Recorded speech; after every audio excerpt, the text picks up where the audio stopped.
A gente já viu na introdução ao Apocalipse que o número 7 é um número de perfeição, de totalidade.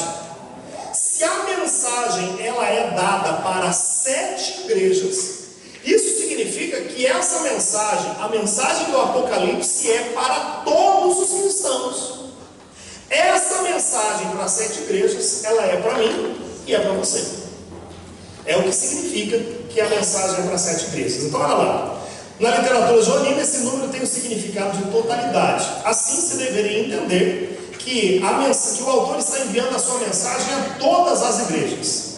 João não está pensando somente aqui nas igrejas da Ásia Menor, ele pensa em todos os cristãos. Entretanto, não podemos desmerecer a dimensão da existência concreta de cada uma das cidades. Então olha só, há uma dimensão histórica, ele escreveu para aquela cidade, mas há uma dimensão de totalidade que engloba todos os cristãos, aqueles que têm fé no Cristo, e portanto, essa mensagem é dada para nós também. Agora, irmãos e irmãs, a localização hoje dessas 7 igrejas, das 7 cidades, é na Turquia. Tá? Hoje, se você quiser olhar no mapa, as 7 igrejas elas estão na Turquia. Esmirna, inclusive, ela é uma das 3 maiores cidades da Turquia. E aqui, gente, ó, um belo exemplo da existência lá dessas cidades é na cidade de Éfeso. Ela é muito bem preservada. Lá tem a biblioteca de Celso. A zona portuária é gigante. Tem um belo ginásio, estádio, residências. E aqui a Turquia está localizada na divisão geográfica conhecida como o Estreito de Bósforo, que separa o Ocidente do Oriente. Tem lá ainda Fácil de Gaza, toda aquela região que a gente conhece. Aqui, a igreja de Éfeso. Trouxe aqui uma foto para vocês. Aqui, gente, ó, são ruínas da biblioteca de Celso. Imagina só.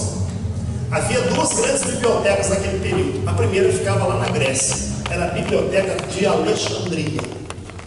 E outra grande, que era essa biblioteca ali da cidade de Éfeso. As duas concorriam, disputando quem era a maior biblioteca. Então, gente, não era coisa pequena. Olha lá, você vendo pela ruína, dá para você entender a dimensão que era a cidade de Éfeso. E aqui, olha só. João era bispo da cidade de Éfeso, gente. O evangelista era bispo dessa cidade. Tá?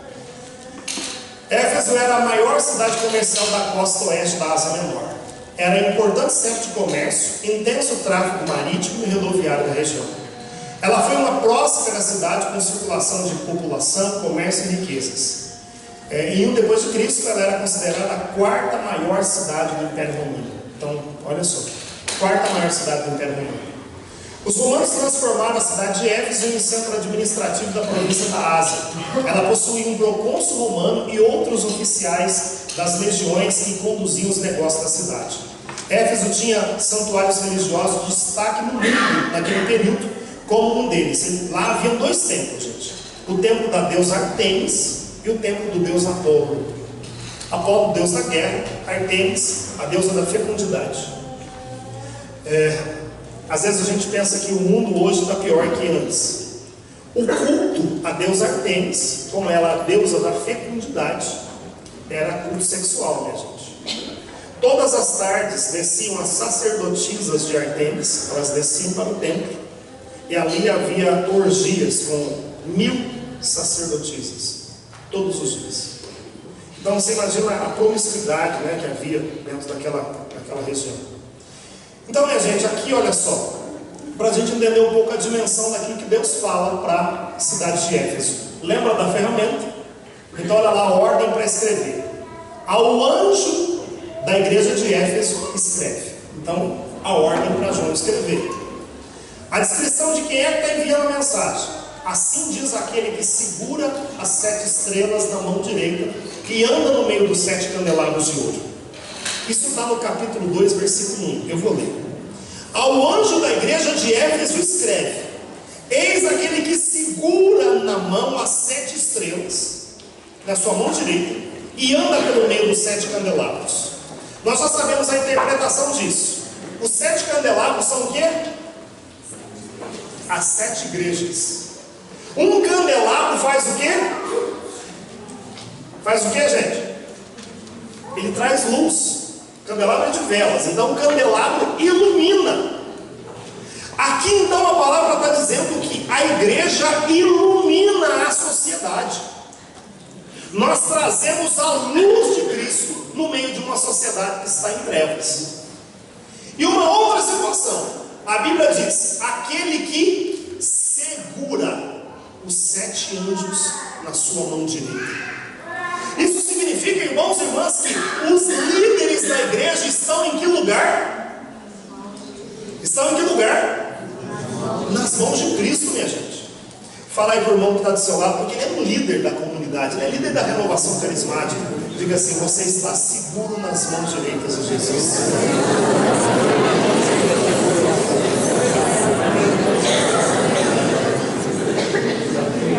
Agora, olha lá a ferramenta. Apresentação da situação da igreja. Conheço tua conduta, tua fadiga, tua perseverança. Sei que não pode suportar os malvados. Pusestes à prova que se diziam apóstolos e não são, e o descobriste mentirosos. Então, primeiro, a apresentação da situação real daquela igreja. Aí aqui a apresentação de um aspecto positivo. És perseverante, sofrestes por causa do meu nome e não esmoreceste. A apresentação do aspecto negativo. Devo reprovar-te contudo por teres abandonado o primeiro amor. E aí, a ordem de conversão. Recorda-te, pois, de onde caíste, e converte-te e retorna às obras de outrora, a conduta de outrora. Eu não ameaço. Do contrário, virei a ti, caso não te convertas, e removerei o candelabro da tua oposição. Remover o candelabro. Tirar a igreja da oposição, gente. E a promessa. Tens de bom contudo que detestastes a conduta dos nicolaítas. Os nicolaítas é uma seita que surgiu naquela época. Um dos nomes indicados como sucessor do Judas, Matias foi eleito, mas um dos indicados, um deles era Nicolau. Nicolau funda uma seita dissidente, que pregava erro contra a doutrina. Algum dos erros era a respeito do casamento, inclusive, da sacralidade do matrimônio. Então, a doutrina dos nicolaítas, olha lá, que eu também detesto. Quem tem ouvidos, ouça o que o Espírito diz à igreja. O vencedor concederei comer da árvore da vida que está no meio do paraíso. Então, se você usar a ferramenta para estratificar, vai ficar bem fácil compreender a mensagem que Deus está dando para essa igreja. Depois nós temos aqui a cidade de Esmirna. Gente, tem mais de 3 milhões de habitantes ali hoje. É uma cidade que tem frente com o mar, vocês estão vendo, Olha lá, cidade de Esmirna. Era uma cidade portuária junto ao mar Egeu e localizava-se a 50 quilômetros ao norte de Éfeso. Esmirna era uma importante cidade que disputava com Éfeso e Pérgamo a fama de ser chamada a maior cidade da Ásia. Suas ruas e prédios se estendiam pela orla marítima e era circundada por montanhas. No ano de 95, foi construído um templo dedicado à deusa Roma. Em 26, foi erguido um templo ao imperador Tibério. Olha lá para vocês verem. Aquela questão que eu falei do culto ao imperador. Então a religião dominante era a religião romana. Então um templo dedicado ao imperador foi construído ali em Esmirna. Lembre-se que aquele homem, o Policarpo, era bispo da cidade de Esmirna. Esmirna era totalmente fiel ao Império Romano. Por isso que o mensageiro, Jesus, quando fala para Esmirna, chama ela de fiel. Não é que ela era fiel à palavra, ela era fiel ao Império. Fontes de água situadas nas montanhas forneciam água em abundância à cidade por meio de aqueduto. Na parte alta da cidade situava-se um teatro. Ela possuía bibliotecas, ginásios, termas e um estádio. A vida cultural de Esmirna era intensa. Atualmente ela se chama Izmir, uma importante cidade da Turquia e é considerada a maior cidade da Turquia asiática. Olha lá a mensagem, usando a mesma ferramenta. Então na ferramenta, a ordem para escrever. O anjo da igreja de Esmirna escreve o título de quem está dando a mensagem, o primeiro e o último, aquele que esteve morto e voltou à vida. Vocês estão vendo a profundidade dos títulos que Jesus dá a si mesmo? Primeiro e último, aquele que voltou à vida. Olha lá. A apresentação da situação da igreja. Eu conheço a tua tribulação, a apresentação de um aspecto positivo: és rico. E aí o porém, a apresentação do aspecto negativo: as blasfêmias que alguns que afirmam que são judeus e não são, pelo contrário, são uma sinagoga de Satanás. Eis que o diabo vai lançar alguns dentre vós na prisão para serdes postos à prova. Tereis uma tribulação de 10 dias. E aí a ordem de conversão: mostra-te fiel. Aqui não há ameaça aos desobedientes. E a promessa: eu te darei a coroa da vida. Quem tem ouvidos ouça o que o Espírito diz às igrejas. O vencedor, de modo algum, será lesado pela segunda morte. Se você então utilizar-se dessa ferramenta que eu entrego, você vai conseguir estratificar a mensagem que o Senhor está dando para cada igreja. Aqui, a cidade de Pérgamo. Pérgamo era famosa pelos pergaminhos. Muito bem, eram produzidos lá. Tanto o pergaminho feito de couro, quanto o pergaminho que vem daquela planta chamada pérgamo. Pérgamo é uma planta. Então, daí o nome pergaminho. Aqui, gente, ó, essa ruína que você está vendo aqui é do tempo de Trajano. Eu morro de vontade de ir lá, viu, gente? De visitar as 7 igrejas. Quem sabe um sonho do coração de Deus, um dia ele realiza. Mas tá lá, ó, tempo de Trajano, lá na cidade de Pérgamo. Então a cidade de Pérgamo foi construída em torno de uma pequena montanha. Então, havia uma montanha, ela foi construída em torno. E daí, por causa disso, olha, na Acrópole se destacava o templo de Zeus Salvador, uma das principais divindades gregas. Devido a isso, ela é chamada, no livro do Apocalipse, de trono de Satanás. Os romanos marcaram presença lá a partir de 133 a.C. e ela passou a ser a capital da província da Ásia e a sede do procônsul e centro do culto imperial. Ela era importante centro industrial e se caracterizou pela fabricação do pergaminho de couro de carneiro. Atualmente a cidade de Pérgamo está aos pés da antiga Pérgamo dos romanos. As ruínas mostram a riqueza e a importância dessa cidade. Aqui também a ferramenta na cidade de Pérgamo. Olha lá. A ordem para escrever: ao longe de Pérgamo escreve. Quem escreve? Assim diz aquele que tem a espada afiada de 2 gumes. A apresentação da situação: eu sei onde moras, é onde está o templo de Satanás. Por quê? Por causa da Acrópole, onde estava o templo de Zeus, o Salvador. Tá? Apresentação de um aspecto positivo: tu, porém, seguras firmemente o meu nome, pois não renegaste a fé, nem mesmo nos dias de Antipas, minha testemunha fiel, que foi morto junto a vós, onde Satanás habita. Esse Antipas aqui não é o Herodes Antipas, é um cristão da época que deu testemunho de Cristo. E aí a apresentação do aspecto negativo: tenham contudo algumas reprovações a fazer. Tens aí pessoas que seguem a doutrina de Balaão, o qual ensinava Balaque a lançar uma pedra de tropeço aos filhos de Israel, para que comessem carnes sacrificadas aos ídolos e prostituíssem. Você conhece a história de Balaão?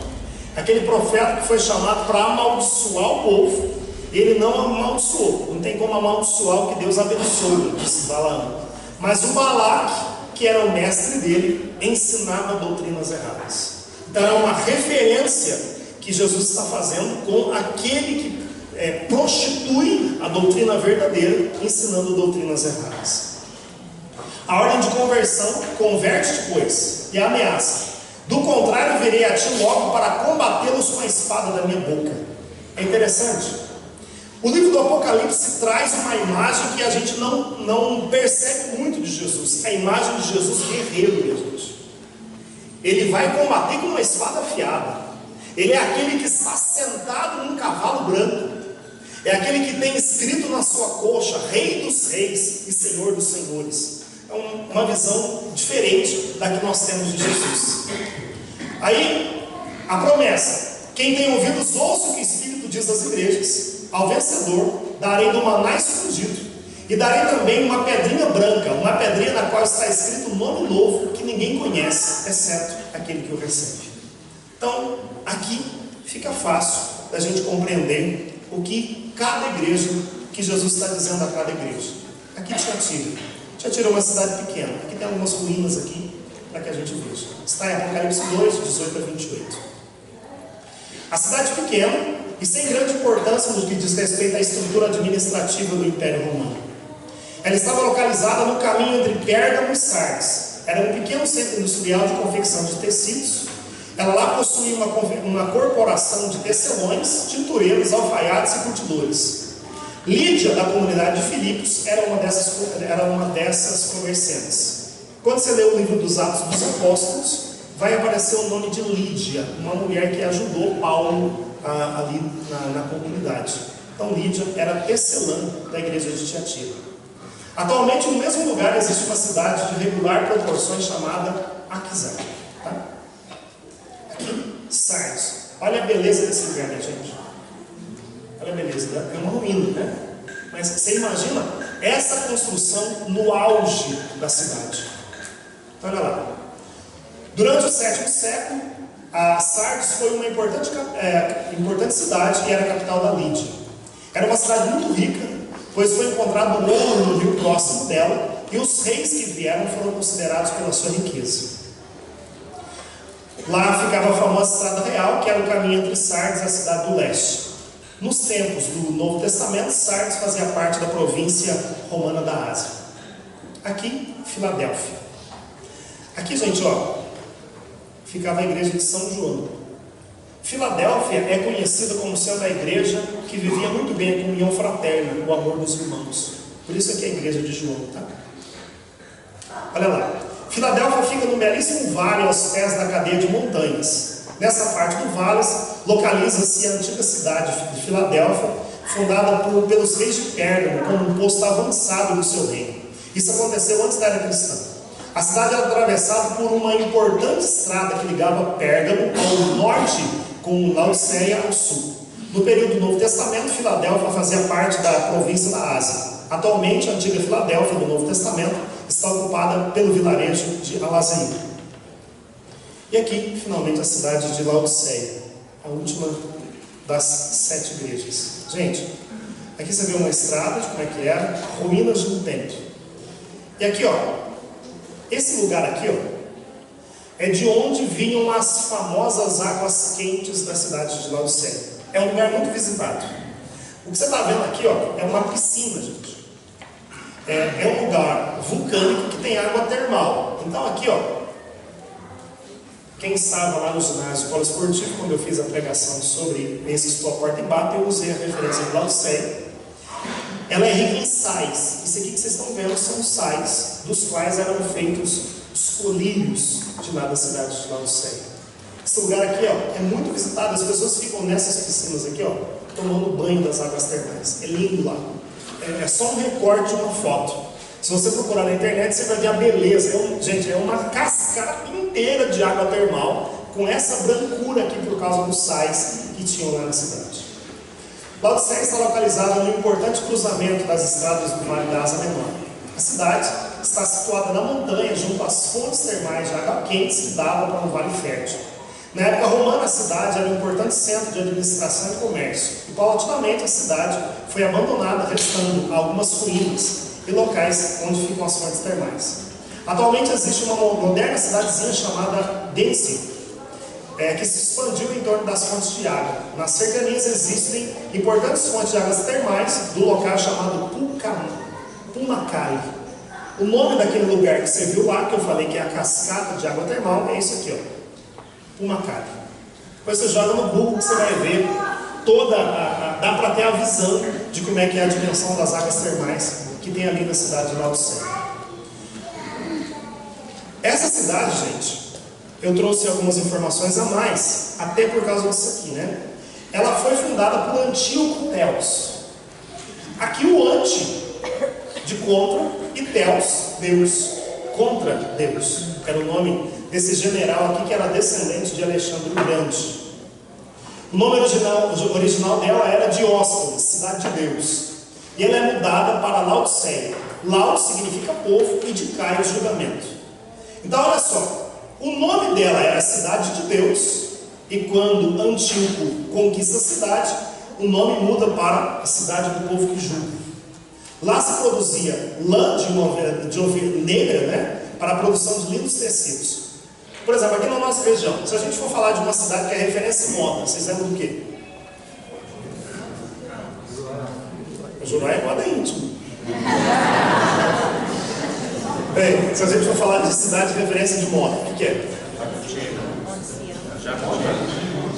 Muito bem, são cidades de referência de moda. Naquela época, quando se falava de cidade de referência de moda, era a cidade de Laodiceia.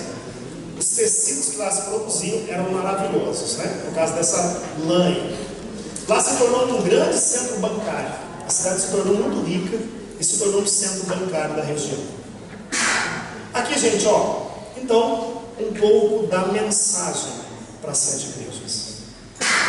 É muito interessante a gente abordar isso aqui. Eu estratifiquei 3. A missão de vocês é estratificar o resto. Então, pegue lá a ferramenta e veja a mensagem que Jesus está dando para cada uma das igrejas. Para a igreja de Éfeso, olha só o que Jesus está dizendo: arrepende-te, senão eu virei a ti e removerei o teu candelabro.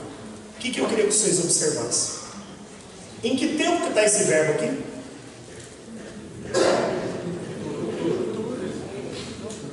Em que tempo que está? Virei. Não veio ainda. Entenderam aqui? O verbo não está, ele ainda é um verbo futuro. Virei, eu não vim. Certo? Para a igreja aqui de Esmirna, ser fiel até a morte e te darei. Não deu ainda a coroa da vida. Para a igreja de Pérgamo, arrepende-te, pois senão, olha, eu virei de novo, virei em breve. A igreja de Tiatira, mas guarda o que tendes até que eu não veio ainda. Sardes, se não vigiardes, olha de novo, como um ladrão. Para a igreja de Filadélfia, vem em breve. E agora aqui para a igreja de Laodiceia, gente. Eis que já chegou, já veio. Já veio. Então, a urgência da mensagem para a igreja de Laodiceia, que eu quero inclusive chamar você para lermos juntos. Abra aí, Apocalipse, capítulo 3, versículo 14.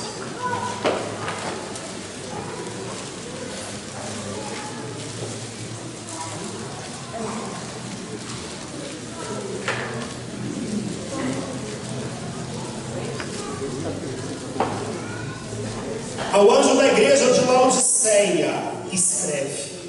Ordem para escrever. Quem está mandando a mensagem? Eis o que diz o Amém, a testemunha fiel e verdadeira, o princípio da criação. Gente, olha os títulos. Realidade da cidade. Conheço as tuas obras. Não és frio e nem quente. Oxalá fosses frio ou quente. Mas como és morno, nem frio e nem quente, eu vou vomitar-te. Pois dizes, não tem elogio, nela só aspecto negativo. Sou rico, faço bons negócios, de nada necessito. E não sabes que és infeliz, miserável, pobre, cego e nu. Aconselho-te que compres de mim ouro provado no fogo, para ficares rico. Rouba as alvas para te vestires, a fim de que não apareça a vergonha de tua nudez, e um colírio para ungir os olhos, de modo que possas ver claro. Eu repreendo e castigo aquele que ama. Reanima, pois, o teu zelo e arrepende-te. Eis que estou à porta e bato. Se alguém ouvir a minha voz e me abrir a porta, entrarei em sua casa e cearemos, eu com ele e ele comigo. Ao vencedor, concederei assentar-se comigo no trono, assim como eu venci e me assentei com o meu Pai no seu trono. Quem tem ouvidos, ouça o que o Espírito diz às igrejas. Eis que estou. Eis que estou. Muito interessante. Não era costume do povo judeu bater na porta. Não era. Se acontecesse, por exemplo, eu passar lá na porta da casa do André e queria entrar, eu me identificava de fora. Eu dizia, André, é o Lázaro. O André ia lá e abria a porta. Entenderam aqui, gente? Então não era costume bater na porta. O texto diz, eis que estou lá, na porta e bato. só tinha uma ocasião em que eles batiam na porta: na iminência de perigo. Vou dar um exemplo. Estava chegando soldados romanos. Para não dizer assim, os soldados estão chegando, o que eles faziam? Chegava lá na porta e... Não é igual aquela imagem que vocês veem de Jesus, não. Ele está assim, ó. Era assim, ó. E saia correndo, batendo nas portas. Porque o perigo iminente estava chegando. Qual a mensagem central disso? Não és frio e não és quente. Porque não és frio e nem quente, eu vou fazer o quê? Vomitar. Eu vou vomitar. Era uma alusão às águas termais. Era uma alusão àquela água termal quente. Não tinha fonte de água boa lá. A água boa vinha de um aqueduto, mas ela já chegava quente na cidade. Apesar da riqueza, ela não tinha uma boa produção de água para beber. Essa mensagem, minha gente, é para a minha vida e para a sua. Ao olhar para o livro do Apocalipse, eu quero que você olhe para a sua vida e perceba como líder do movimento da renovação carismática católica. Você está frio ou você está quente? Porque os mornos não são aceitáveis pelo Senhor. Esse dia de hoje, ao olhar para o livro do Apocalipse, olhar para tudo que vimos, uma introdução sobre o livro, uma pequena explanação sobre as 7 cartas, há uma mensagem direcionada para mim e para você. Como tem sido a minha postura como líder, frente ao local onde Deus me colocou como anjo. Como líder, você está seguro nas mãos direitas do Senhor. Olhe para a sua vida nesse dia e perceba se a sua intimidade com Deus ela é como era no começo, ou se você perdeu o primeiro amor, se você começou a servir e foi aos poucos deixando o essencial. Hoje o Senhor questiona a minha vida e a sua. Hoje é um dia de análise para a renovação carismática do setor Poços de Caldas. Para cumprir a minha promessa de terminar meio-dia e pouco, eu encerro aqui. Depois do almoço, a gente retoma com uma pregação, onde Deus quer concluir essa reflexão. Eu vou pedir para você nessa 1 hora, olhe para dentro de si, olhe para a sua vida e perceba como está a liderança que você tem exercido no nosso movimento. Em nome do Pai, do Filho e do Espírito Santo. O André vai dizer para nós orar.